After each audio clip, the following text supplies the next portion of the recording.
do this for a long time just to pass that knowledge on so that the younger generation can kind of learn how to fend for themselves, because it may be necessary someday. So anyway, that said, today what we're going to do, we're going to show you how you can save a lot of money on food, on meat, and have some really tasty treats in the end of it.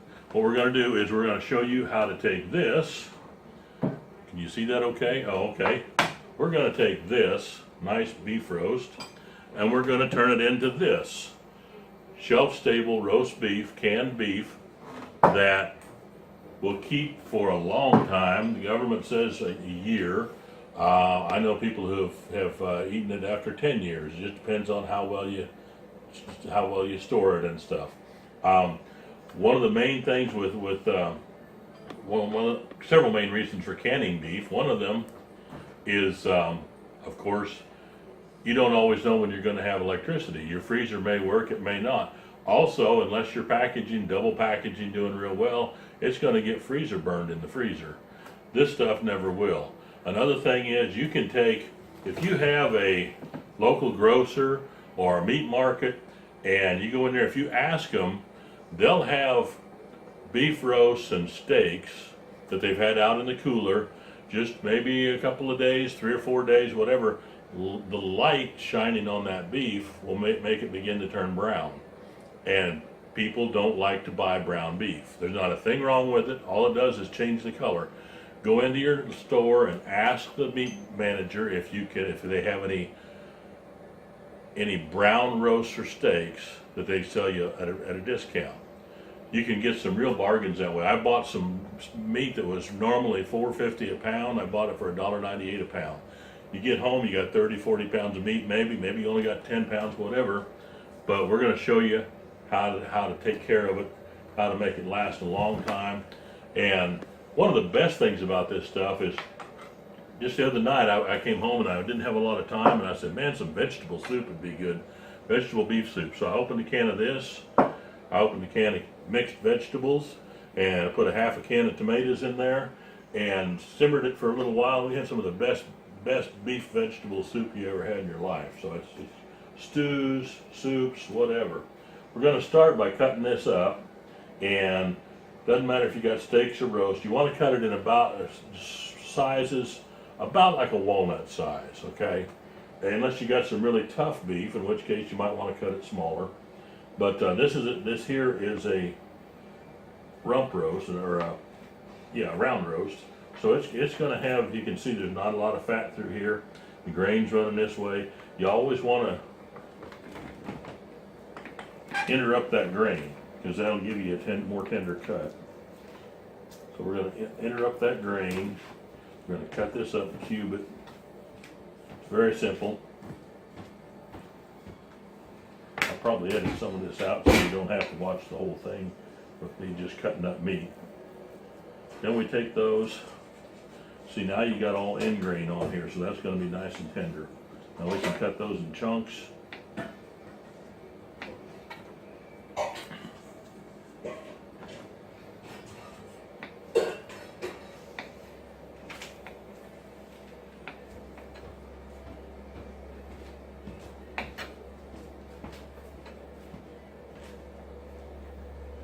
Turn it off now.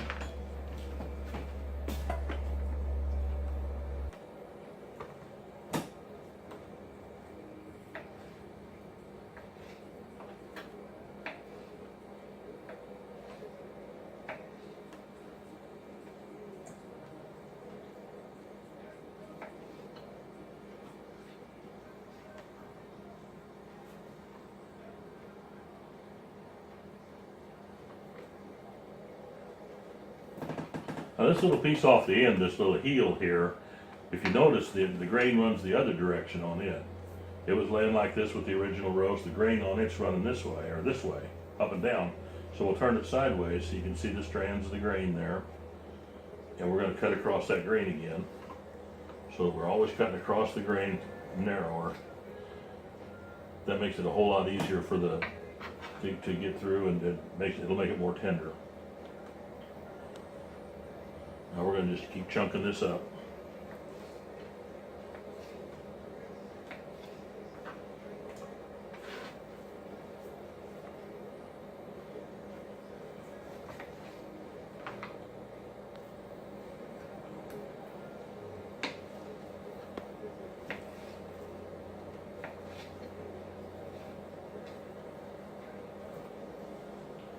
Okay, now these are some chuck steaks that I bought at the store. Again, they call them distressed meat, manager special, anything like that. It's just meat that they've had a little bit longer in the case than they want to have it. These are great because they got all this fat marbling in through them. That'll make some wonderful broth, and a lot of juice will give it a lot of flavor, and it makes it more tender too. We're just going to keep on the same thing. We're just going to keep making bite-sized pieces out of this. Nothing particular about how you do it. You can do this with just about any kind of meat, actually. We've done it with venison, we've canned chicken, a little bit of different process, but it's all the same principles. Canned chicken makes great noodles and chicken noodles and Pork. stuff like that. Pork. Pork, you can can pork, lamb, anything. I've never tried it because we haven't raised rabbits very much, but a lot of folks say they can the rabbit meat. My daughter canned hamburger one time. She got a whole bunch of hamburger that she bought on sale somewhere, and she brought it home and canned it. You know, it's a lot of times you get your freezer full of whatever, and you find a bargain on some meat, and there's just no room in the freezer to put it. So that's where we're at here right now. Our freezer's full, and we got no place to put all this, but it was too good a deal to turn down, and it's just so handy to have this on hand.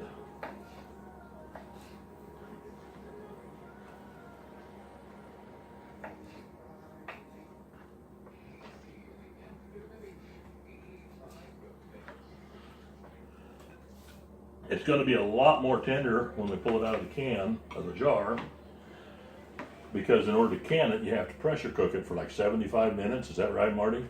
10 pounds, I think it is, per square inch for 75 minutes. And that really tenderizes it up.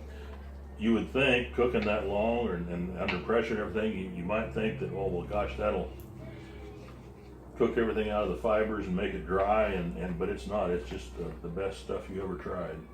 I like the flavor of canned meat better than fresh cooked roast most of the time. Turn this off. Yeah. Okay. Now, if your beef has got bones in it, like a chuck roast with the bone in or anything like that, this didn't have, but if your beef's got bones in it, that's a bonus, because when you get about this far along, you take those bones and whatever soot or hard chunks of fat, if you got big hard chunks of fat in it, you want to cut them out. But otherwise, take that bone and those big hard chunks of fat, put them in a little bit of water and boil them on the stove, or if you got a small pressure cooker, you can put them in there and cook the broth out of them. That bone with the marrow in it makes wonderful broth, and we're going to use that later on. So don't just throw those bones away or give them to your dog. Dog can have it after you're done.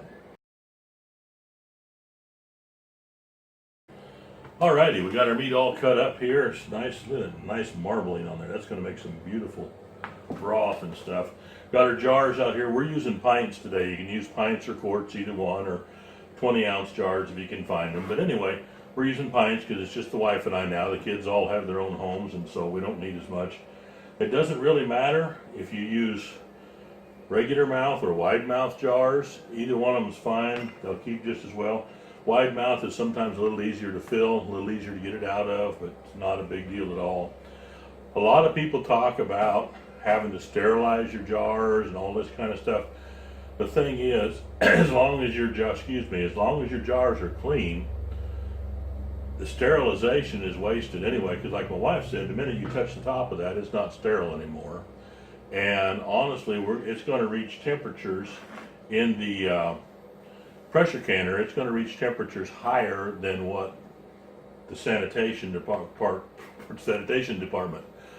higher than what the sterilization would go anyway.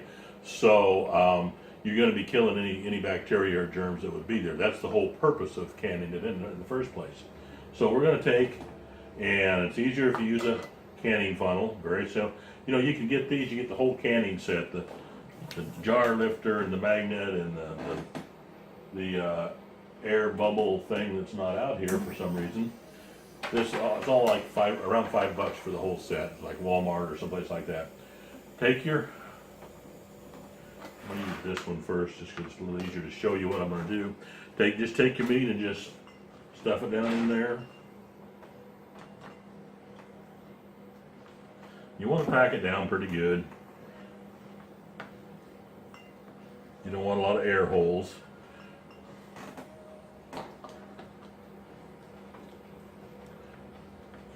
We always bring our meat up to a point where, you see these little shoulders on the jar here?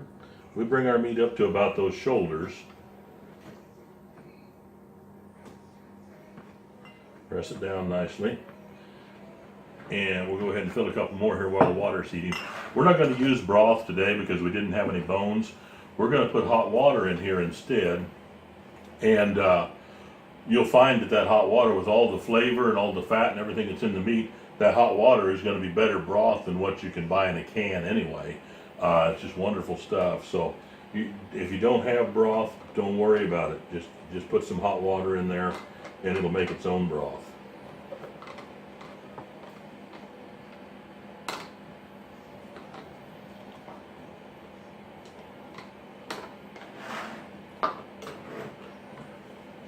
He's all filled up here and I'll be right back.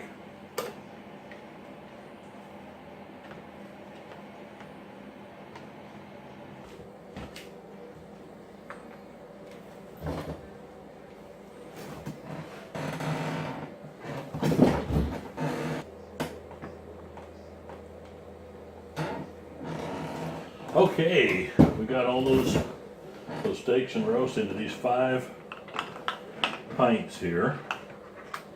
And now we're going to put a little, any kind of non-iodized salt will work for this. This is regular pickling and canning salt. It's what we had on hand. Most folks put a teaspoonful of salt in a pint of beef. We're using a little less than that because the doctor says we're supposed to. So I'm going to put about a half a teaspoon in each one of these jars. Just dump it right on top there. It'll get down and permeate the meat. There we go. And we got hot water. We're not using broth. Like I said, we didn't have any bones this time. So we're just going to use hot water. It'll make its own broth. And you can see I've got the meat up below this ring, down about the shoulders. So I'm going to fill each one of these up to this, basically up to this ring right here. You don't want to leave too much space above it, or it leaves room for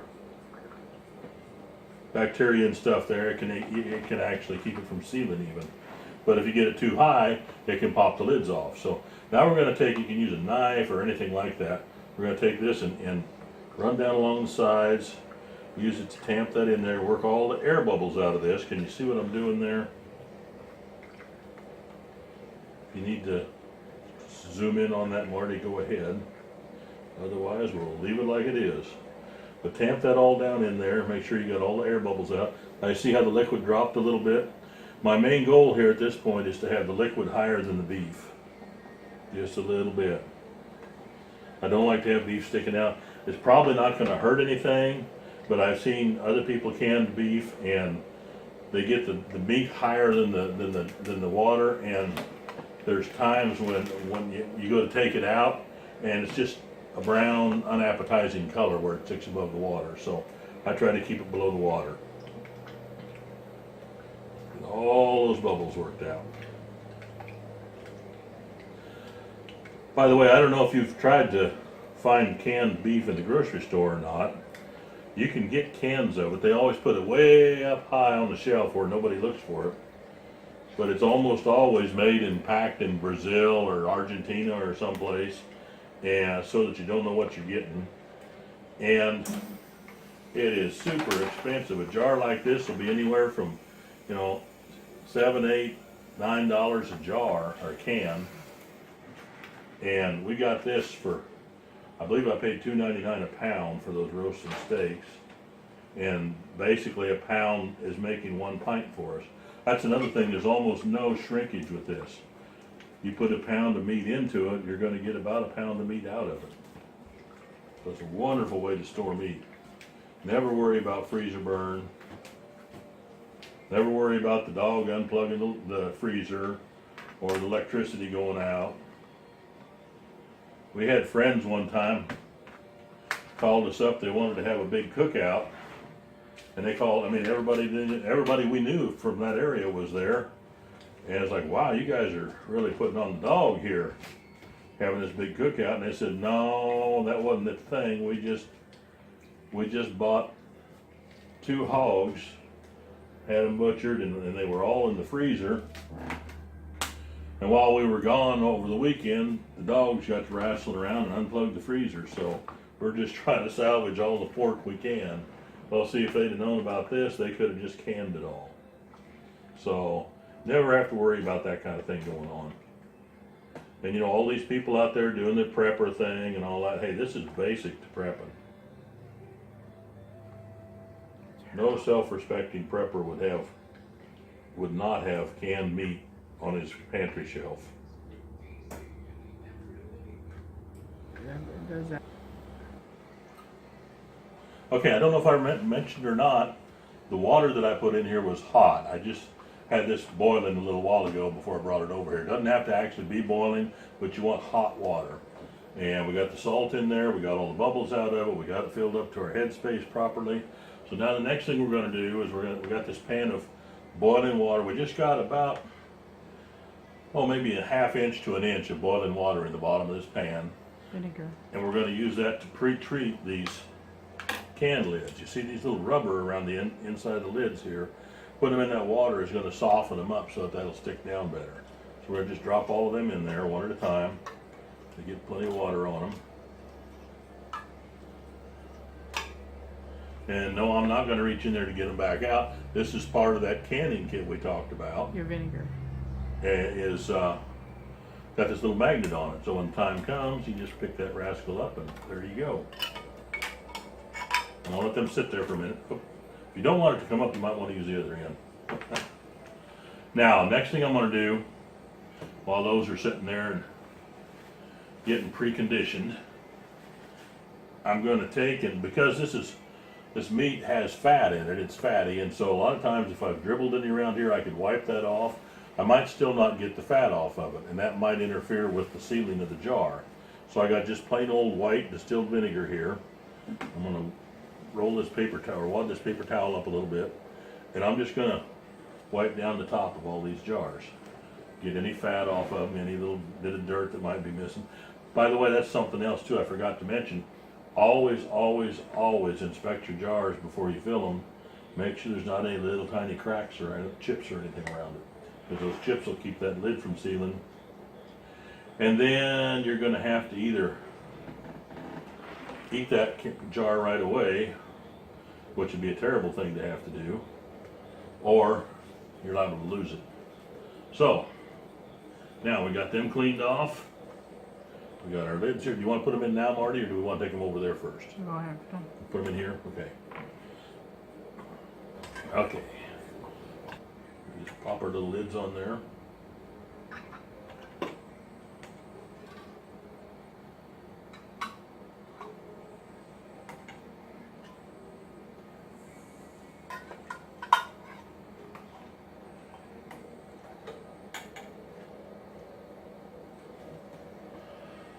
First time I ever ate canned beef was my wife's parents had canned beef. They had canned it. I mean, they canned fish, carp, chicken, everything. Now we're going to put the ring on over this and just tighten that down pretty much as tight as you can, hand tight. A towel. You might use a towel to hold the jar. Yeah, if you need to, you can use a towel to hold the jar. Give you a little better grip. But you want that nice and tight, because what's going to happen, we're going to put it in the pressure canner and it's going to pressure cook and it's going to expand everything. And then afterwards, when it cools down, the cooling of that is going to contract it, and the rubber has to be in contact with the jar so that it can suck that down and cause the vacuum. If it's not tight enough, you can get a leak underneath that jar lid and it cannot seal. You will know, by the way, we'll explain it later, you will know when you're done, whether it's sealed or not. So if you get one that didn't seal, hey, just have beef and noodles for supper that night. Don't worry about it. Or you can run it back through the canner and can it again. Okay, there we go. All ready to go in the canner. Hey, I'm back again. My wife just told me a trick that I hadn't heard before. If you do get one that doesn't seal, let's say we were all done here and this one didn't seal, she said you can take this pan, put maybe an inch or two of water in it, get it to, and put this upside down in there, get it to a really good hard boil, the water, not inside the jar. And then after it's boiled for how long, babe? Oh, 2 or 3 minutes. 2 or 3 minutes, good and hard. Then take that back out again, set it over here, and it'll give it a chance to suck that down and make a vacuum again. If not, use it. Huh? If not, use the jar. Yeah, if it doesn't seal then, just eat it. Okay. Okay, we got all of our meat jarred up. We got the lids, the rings screwed down, and we got the canner on the stove over here. Now, what you always have to have some liquid in the bottom of that pressure cooker. Right now I've got about 2 inches in the bottom of it. My goal is, this is what my wife taught me. I don't know much about this stuff, but she didn't want to be on camera, so I'm relaying them information. When jars are in there, you want it to be about halfway up on the jars. You really don't want it over the lids because it can mess things up there, but you don't want it boiling dry either. So if you can get it about halfway up on the jars, that's just about right. First thing we're going to do, we got water in there. She had it boiling a little while ago, so it's already hot. We got this rack, divider, whatever you want to call it, that came with the pressure canner. And one of the key things is you never ever want the jar right on the bottom of the canner. It gets way too hot, you can explode your jars in there. If you don't have one of these racks, you can fold up a towel and put in the bottom. It won't catch fire because it's all submerged in water, but it'll insulate those jars a little bit. Since we got this, that's what we're going to use. We got the lip on it. We'll turn that down. Sink that down in there. And then we're just going to arrange our jars in there. They don't have to be in any certain order. I try to get them spread out as evenly as possible so that the heat spreads evenly through them. There we go. Let me see that just a second. I'm just going to take you for a ride here so you can see what's down in there. Whoops. There we go. You can see them down in the canner. Turn on the burner. And I'm going to turn the burner back on. How high do you want to go with that, babe? High. High? Yeah, just Turn it a on little. high for now. Okay. Now we're ready to put the lid on, right? Okay.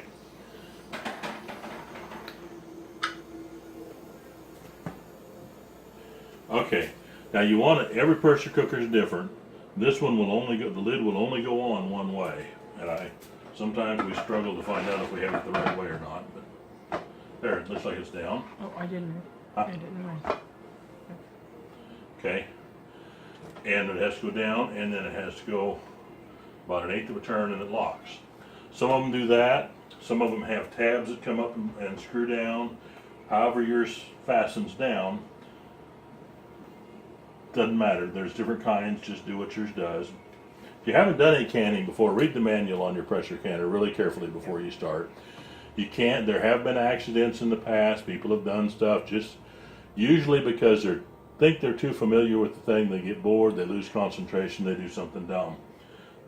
Maybe the gasket wasn't on straight and they forced it on anyway and it blew out the side or whatever. Anyway, you got your pressure gauge here, and this is a relief valve.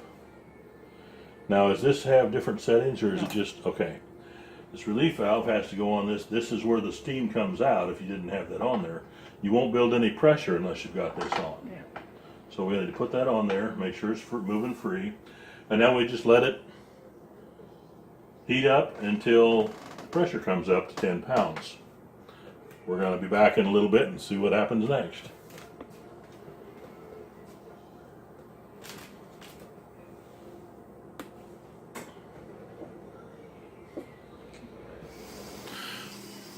Okay, as you can see, we've got the pressure up right at 10 pounds, straight up and down on this gauge is 10 pounds. And so we're going to turn the burner down just a little bit. We're going to just kind of play with the burner to keep it right at that 10 pounds. You know, a pound either way is not going to hurt anything, but we don't want it running wild on us, and we don't want it dropping back down too low where it's not going to actually do its job. So I'm going to get in here a little closer so you can see the numbers on that, maybe. And my phone doesn't want to focus that close. Anyway, one other thing on this particular canner, this is an old one. Once in a while this relief valve back here gets to seeping a little bit of steam. You can kind of see a bubble in there a little bit. Don't do it with your finger, but just take like a knife handle and just wrap that a little bit. Now it'll usually seal it right back up. But right now we're right at 10 pounds. I just turned the burner down a little, and it looks like we're going to be good, but I'm going to keep watching it for a while until it stabilizes. Now we're going to leave it there at 10 pounds for 75 minutes, okay? After that, we're done, pretty much.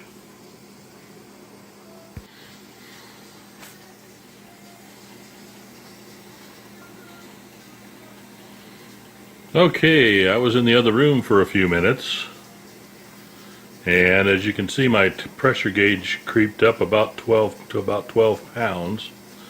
So I had to turn the burner down just a little bit. This is what I was talking about. You have to regulate the pressure by regulating the temperature of your stove. Most of you know this, but just in case, if the pressure gets a little too high, turn your burner down. If it gets a little too low, turn it up a little, and then just keep watching it and make sure it stabilizes. We'll be back with you in a few minutes. Looks like it's been about 20 minutes so far now. Time's up. Still at 10 pounds of pressure, and the timer just went off, so it's time to shut her down.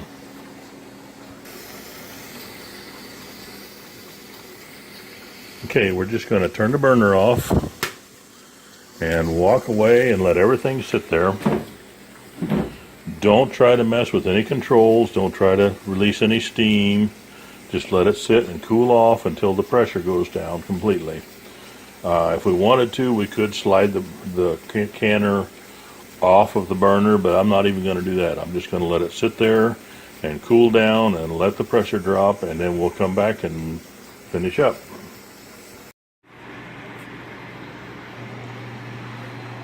Okay, this has been off for a while. I went and ran some errands and came back. It looks like the gauge is on 0. If we look back here, we can see that this little popper valve is completely deflated. That means there's no pressure in there. And we can tap that and nothing comes out. So pressure's gone, steam's gone. Take that out, now there's no pressure at all in there. So we can take this out and see what the... Now you want to make sure this is completely decompressed, so to speak, before you do this. Cool to the touch would be an even better plan. I've already loosened it up once, so I know what it is. Carefully take that off. And there we go. Now I'm going to run over here and grab my little jar grabber, and I'll be right back.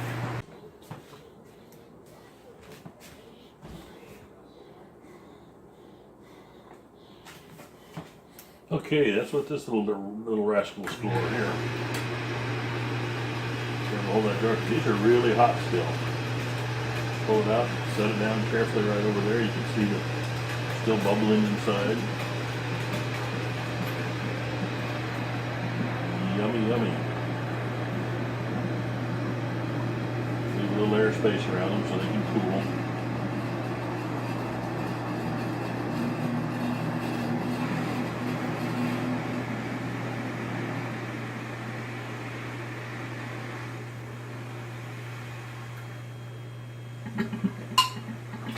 Hear that pop? That's the vacuum pulling the lid down and sealing it on that one. As it cools off, they'll build vacuum, it'll pull that lid down and pop like that. That means those 2 or 3, whatever just popped, are sealed and ready to go. Now I would recommend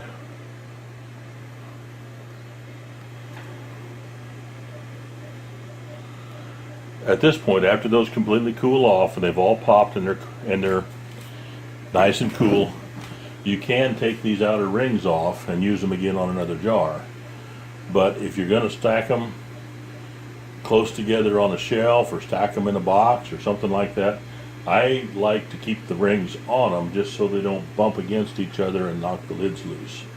So that way, you know, it's a kind of an unpleasant surprise if you come and find that one of your jars of beef has gotten opened up on the shelf and you weren't looking. But there we are, all done but the eating. We'll do that after a while.